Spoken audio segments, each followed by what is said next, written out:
भारत में लगातार मानव वन्यजीव संघर्ष की खबरें आती रहती हैं। अभी उत्तर प्रदेश के भी एक जिले से इसी तरह की खबरें आ रही हैं। मानव वन्यजीव संघर्ष क्यों होता है, क्या इसके कारण है, इस पर एक सत्र का आयोजन आज लखनऊ में किया गया, जिसमें वाइल्ड लाइफ एक्सपर्ट इस चीज़ पर डिस्कशन करेंगे कि मानव वन्यजीव संघर्ष के कारण क्या है, उनको कैसे रोका जा सकता है और उसमें मीडिया की क्या भूमिका हो सकती है।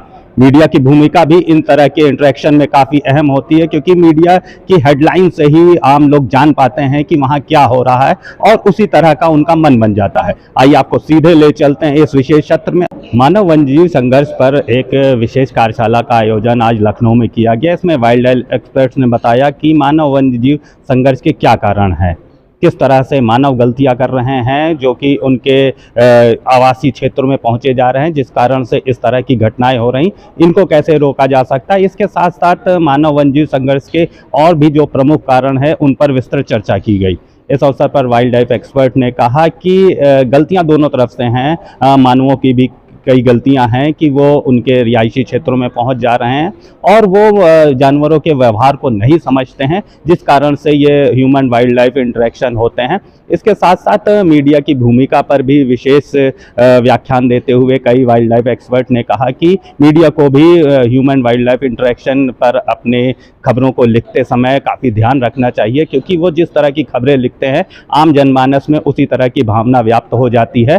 क्योंकि अगर वो किसी भी जानवर को आदमखोर या इस तरह का शब्द उसके लिए यूज़ करते हैं तो आम जनमानस के मन में उसके इसी तरह की भावनाएं बन जाती हैं और वो जानवरों से डरने लगते हैं, या कहीं ना कहीं ये उनके जानवरों के ऊपर अकारण हमले का भी कारण बन सकते हैं। इसलिए मीडिया को भी अपनी रिपोर्टिंग करते समय काफ़ी ध्यान रखना है कि वो ऐसे शब्दों का प्रयोग ना करें जिससे आम जनमानस के मन में जानवरों के प्रति कुछ दुर्भावना हो। लेकिन इसके साथ साथ इस सत्र की विशेष बात यह रही कि ह्यूमन वाइल्ड लाइफ इंटरेक्शन को रोकने के लिए जो विशेष कारण हो सकते हैं, जो भी उपाय अपनाए जा सकते हैं, उन सब पर इसमें विस्तृत चर्चा की गई।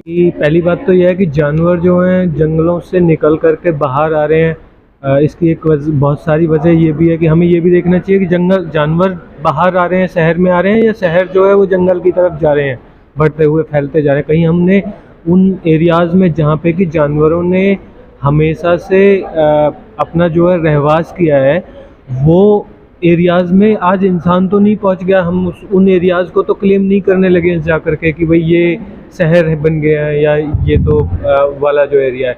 तो सबसे बड़ा जो कॉन्फ्लिक्ट का जो सिनारियो मैं देखता हूँ कि जब हम डेवलपमेंट का जो हमारा जो मॉडल है वो हमने गलत चुन लिया है। मतलब मेरे हिसाब से तो हमें डेवलपमेंट को ही दोबारा से डिफ़ाइन करने की ज़रूरत है, क्योंकि हमने क्या किया है कि हमने वेस्टर्न कल्चर को अपना लिया है। वहाँ पे जो प्रैक्टिसेस हुई हैं वो लेकर के हम उन मॉडल्स को लेकर के अपने कंट्री में जो है विकास की जो संरचना हमने बनाई है उसको हम यहाँ इम्प्लीमेंट करना चाहते हैं, जबकि हम ये भूल जाते हैं कि हमारा जो भौगोलिक स्थिति है वो अलग है, जैव विविधता जो है वो अलग है, और इसके साथ साथ में जो है हमारे जो चैलेंज है, हमारे जो कल्चरल है, हमारे जो बिलीफ्स हैं खासकर नेचर के साथ में, वो बिल्कुल अलग चीज़ें हैं। तो नॉर्मली जब तक हम लोकल जो नॉलेज है, फॉर एग्जांपल चाहे वो उस जगह की जो कंजर्वेशन प्रैक्टिसेस हैं, वो वहाँ के कल्चर में जो निवास करती थी, जो एक पीसफुल को एग्जिस्टेंस को जो है मेंटेन करती थी। मतलब अगर हम भारत की बात करते हैं तो भारत एक ऐसा देश है जैव विविधता के उसमें जो बहुत रिच बायोडाइवर्सिटी को समेटे हुए, और ये आज में नहीं बनी है, हज़ारों सालों से। और हमारा मॉडल ही ये रहा है कि यहाँ पे इंसान और जानवर जो हैं पीसफुली को एग्जिस्टेंस करते रहे हैं हमेशा से। लेकिन हमने जैसे ही हम दूसरे मॉडल में हमने बाउंड्री डिसाइड करना शुरू कर दिया कि ये जंगली जानवरों का इलाका रहेगा, ये हमारा इलाका रहेगा, तो हमारा जो वो जो कल्चरल जो प्रैक्टिसेस थी, जो इस रिश्ते को जो मेंटेन करती थी, वो कहीं टूट गया। और फिर अब हमारी जो रिक्वायरमेंट है वो बढ़ रही है कि हमें और लैंड पार्सल चाहिए, क्योंकि हम ज़्यादा जो है बढ़ चुके हैं। तो हमें गलती से उनके इलाके में जो बाउंड्री हमने उनके लिए तय की थी, अब हमें उनके अंदर जाना पड़ रहा है। तो ऐसे में कॉन्फ्लिक्ट आता है। पुराने टाइम में जो लोग थे वो उनके साथ ही रिलेशन में रहते थे, तो वो मैनेज करना जानते थे कि किस तरीके से किस सिचुएशन को कैसे मैनेज करना है। अभी का इंसान वो नहीं कर पा रहा है, तो कॉन्फ्लिक्ट हो रहा है, बस यही सारा सीन। सबसे अच्छा एग्जांपल दिल्ली है। दिल्ली की जब कोई बात करता है तो कोई ये नहीं कहेगा कि, जनरली मैं जब कहीं दूसरे रीजन में जाता हूँ तो बात करते हैं कि भाई मैं लेपर्ड पे काम करता हूँ, तो मेरे साथ ये आता है सबसे पहले कि अच्छा दिल्ली में लेपर्ड हैं, पर मैं जिस रीजन में काम कर रहा हूँ उसकी एक बहुत अच्छी स्टोरी है। मतलब देखा जाए तो दिल्ली जो है हमारे देश का शहर है, शहरों के नाम पे आता है, दिल्ली का नाम सबसे पहले आता है, पर वहाँ पे जानवरों के बारे में कोई सोच भी नहीं सकता। मैं उसके बगल में ही काम कर रहा हूँ पिछले 11-12 साल से। मेरा जो रीजन है उसकी एक अपनी हिस्ट्री है। दिल्ली की हिस्ट्री शुरू होती है जंगल से ही। जब हम पुराने टाइम में जाते हैं, पौराणिक काल में एक शहर जो बसाया गया था वो जंगल को उजाड़ करके, वहाँ के जो लोकल कम्युनिटीज़ को भगा करके, जिनमें नाग और उनको जो है जलाने का पूरा हमारा इतिहास है, एक वो आख्यान है हमारे पास। तो मतलब दिल्ली की स्टोरी शुरू होती है जंगल को उजाड़ने करके शहर बनाने की, और फिर वो कंटिन्यू रही। बाद में जो है तुर्क टाइम पे आए तो उन्होंने भी पूरा पहाड़, तुगलाबाद वगैरह, ये सारा फोर्ट एरिया, जंगल को लगातार उजाड़ा गया। इसके बाद में ब्रिटिशर्स का जो है, ब्रिटिशर्स ने बाकायदा वहाँ पे अपने उसको बनाने के लिए जो है इनाम पॉलिसी चालू की थी, लेपर्ड वगैरह को हंट करने का, उनको भेड़ियों को हंट करने का। आज़ादी के बाद भी उस एरिया को कंसीडर नहीं किया, बाद में आर्मी को दे दिया, वहाँ फायर रेंज हुआ, बहुत सारी बमबारी हुई, फिर माइनिंग शुरू हुई, मतलब पूरा जंगल और सब कुछ तबाह हो गया। 2002 में क्योंकि दिल्ली वालों को पॉल्यूशन और ग्राउंड वाटर की जो ज़रूरतें थी वो जंगल की ज़रूरत पड़ी, तो सुप्रीम कोर्ट इंटरवेंशन से जंगल बंद हुआ। लेकिन अभी पिछले 11-12 सालों में लेपर्ड वहाँ पे फिर से दोबारा से लौट करके आ गया, क्योंकि उसका नेचुरल हैबिटेट है, तो वो कहाँ जाएगा, वो तो आएगा ना अपने अपने उसी एरिया में। अब वो आ गया, अभी वहाँ पे बहुत सारा पीसफुल एक रिलेशन भी मेंटेन हुआ है पिछले 11 साल में। वहाँ पे काफ़ी सारी पॉपुलेशन है। मेरी आज की जो प्रेजेंटेशन अगर आप रहो तो मेरा फोकस उसी पे ही है कि कैसे एक बहुत ह्यूमन डोमिनेटेड एरियाज़, जहाँ पे कि इंसानों की एक बड़ी पॉपुलेशन है और जहाँ पे डिस्ट्रॉय करने का एक बहुत बड़ा इतिहास है, उसके बाद में नेचर अपने आप को कैसे रिवाइव कर रहा है। और क्योंकि वहाँ पे ट्रेडिशनल प्रैक्टिस कुछ हद तक बची हुई है, तो उन्होंने उन नए जानवरों को फिर से भी एक तरीके से समाहित कर लिया है और चीज़ों को बहुत अच्छे से मैनेज किया है। तो सबसे पहले तो इंटरेक्शन, मतलब ह्यूमन और वाइल्ड लाइफ का इंटरेक्शन भी 3 प्रकार के होते हैं। कई बार पॉजिटिव, कई बार न्यूट्रल और कुछ बार नेगेटिव। लेकिन ये जो नेगेटिव इंटरेक्शन है वो हालांकि कम होते हैं। बहुत बार जो जानवर और इंसान हैं वो अपने अपने रास्ते चले जाते हैं जब उनका सामना सामना होता है।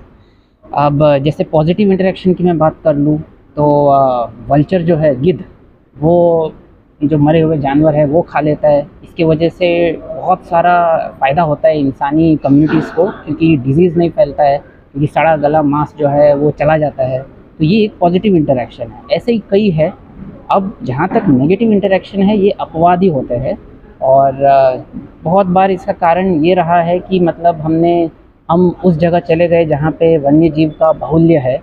वहाँ पे कुछ जो हमारे जनता है जो वहाँ पे आसपास रहती है वो लकड़ी बीनने चले गए, वो झुक के लकड़ी बीन रहे हैं। कोई महिला है जो थोड़ी सी दुबली पतली है, अब उसे जानवर को ऐसा लगेगा, जो बड़ा जानवर है जो चार पाई जानवर को खाता है, उसे लगेगा कि अरे ये तो कोई आहार है, ये कोई जंगली जानवर है, कोई छोटा सा हिरण है। तो वहाँ पे वो अटैक कर देता है। और क्योंकि बहुत ही आसान है इंसानी जान, और बाघ का आप ताकत देख सकते हैं, तो ऐसे हालतों में नेगेटिव इंटरेक्शन हो जाता है। लेकिन ये कई बार कम ही होता है। इसका कारण यही है कि जैसे जैसे हैबिटेट लॉस और हैबिटेट डिग्रेडेशन बढ़ रहा है, उस तरीके से ये नेगेटिव इंटरेक्शन का थोड़ा सा जो इंटरफेस है वो शायद बढ़ेगा। लेकिन इसके लिए जो कानून है और जो पॉलिसी है उसमें थोड़ी सी तब्दीली होने पे एक समन्वय भी हो सकता है। मेरा नाम शौगतो साधुकन है। मैं वाइल्ड लाइफ में काम कर रहा हूँ। पहले मेरा करियर शुरू हुआ wild life institute of India से, फिर मैंने पीएचडी ख़त्म करने के बाद मैं अभी एक कोर्स का कोऑर्डिनेशन करता हूँ वाइल्ड लाइफ कंजर्वेशन एक्शन पे। ये मास्टर्स कोर्स है और मेरे अंदर कुछ पीएचडी स्टूडेंट्स भी हैं। टेक्नोलॉजी का क्या रोल है, किस तरीके से हम टेक्नोलॉजी यूज़ करके और इसको और ज़्यादा जनता को जागरूक कर सकते हैं? तो दो तीन जगह पे टेक्नोलॉजी तो अभी सब जगह पे है। एक तो है कि जैसे पैनल में पहले डिस्कशन हुआ कि कैमरा ट्रैप इमेजेस के पहले क्या होता था, कैमरा ट्रैप इमेजेस जमा होता था, फिर हम लोग मैनुअली उसको आइडेंटिफाई करते थे। अभी धीरे धीरे एआई हमारे टेक्नोलॉजी में भी आए हैं। धीरे धीरे हम लोग ट्रेन कर रहे हैं कि कैसे मशीन खुद ही उसको सेग्रीगेट कर पाए। तो अगर ऐसे कुछ जगह है जहाँ पे इंटरेक्शन ज़्यादा हो सकता है, वहाँ पे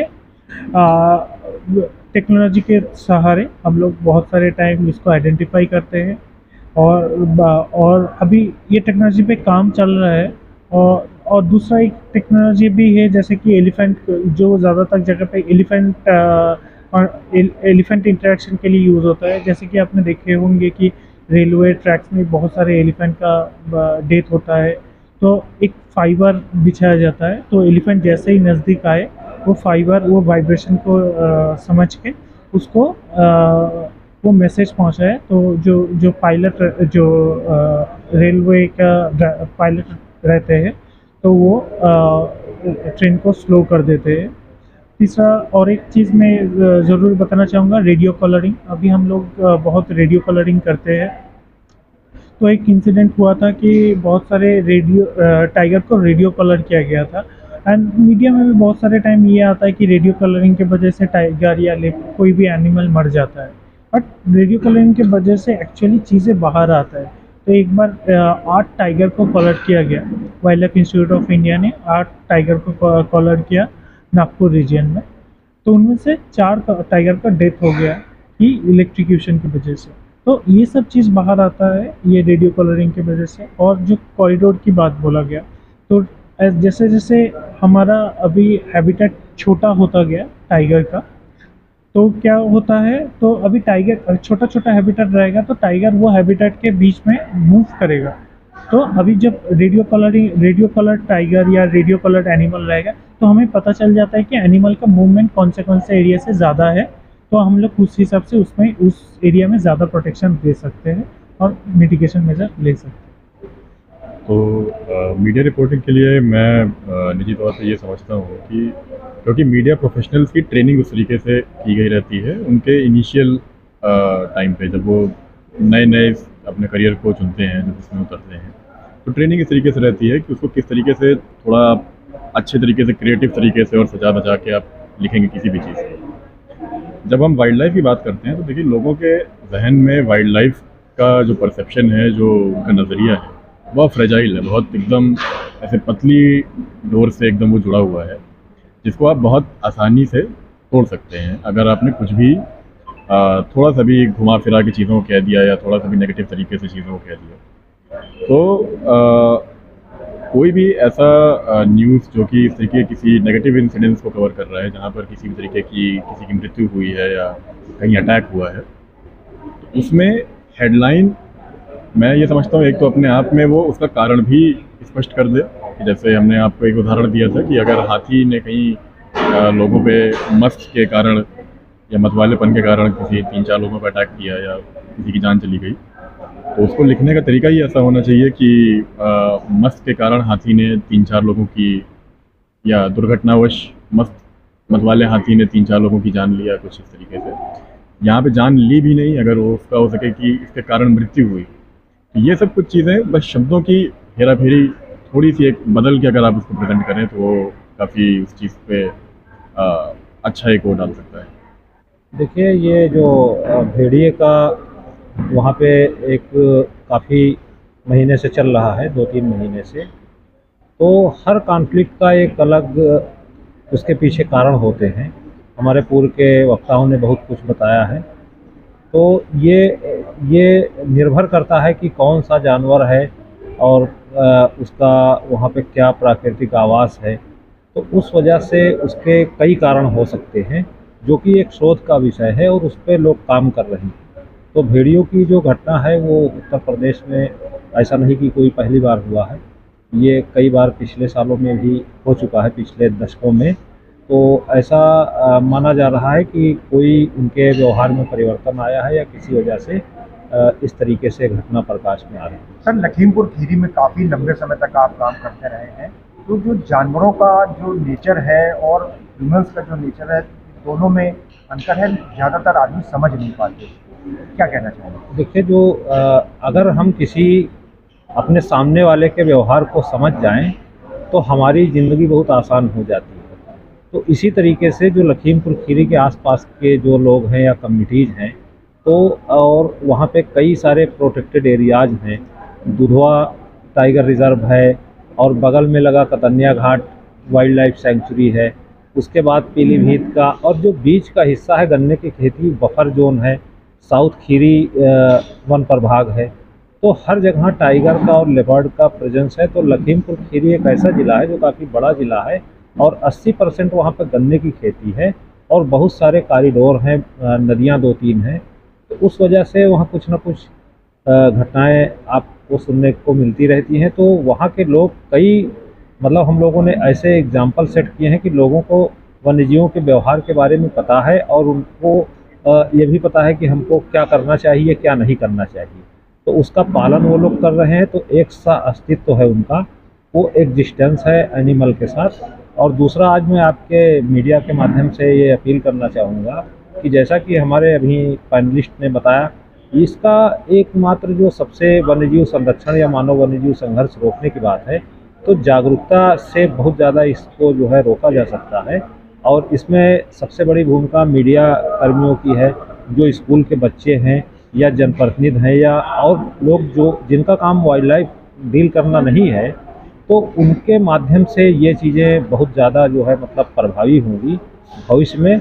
और उस दिशा में सरकार भी काम कर रही है और काफ़ी अच्छा एक प्रयास किया जा रहा है। इस सत्र की विशेष बात यह रही कि ह्यूमन वाइल्ड लाइफ इंटरेक्शन को रोकने के लिए जो विशेष कारण हो सकते हैं, जो भी उपाय अपनाए जा सकते हैं, उन सब पर इसमें विस्तृत चर्चा की गई। और उम्मीद है कि इस तरह के और सत्रों के आयोजन से ह्यूमन वाइल्ड लाइफ संघर्ष को काफ़ी कम किया जा सकेगा। वीडियो जर्नलिस्ट अखिलेश सिंह के साथ संतोष कुमार, भूमि टीवी, लखनऊ।